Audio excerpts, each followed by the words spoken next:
வேதனைகள், கஷ்டங்கள், நெருக்கங்கள் வரும்பொழுது நாம் நம்மை தானே சோர்ந்து போகிறதுண்டு.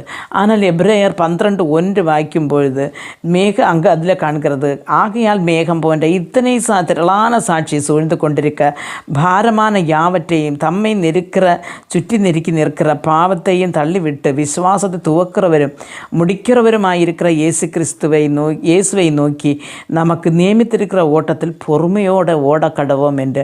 அருமையான தேவனுடைய பிள்ளைகளை, அப்போ விசுவாசத்தை துவக்கிறவரும் அதை முடிக்கிறவரும் இயேசு. அவர் நமக்கு இந்த பூமியில் வந்து வாழ்ந்து காட்டினார். அப்போ நமக்கு நேராக பலவிதமான அவதூறான வார்த்தைகள், அபமானங்கள் வரும்பொழுது நாம் மடிந்து போகாமல், சோர்ந்து போகாமல், நாம் என்ன சாபமான வாக்குகள் சிலவர்கள் விடுவதுண்டு. அப்போ சோர்ந்து போகாமல் அந்த விசுவாசத்தை துவங்குறவரான, நமக்கு வாழ்ந்து காட்டினவரான இயேசு கிறிஸ்துவை நோக்கி நாம் வாழ்வோம். ஆனால் அவர் பிதாவின் வலது பாரிசத்தில் இருக்கிறது போல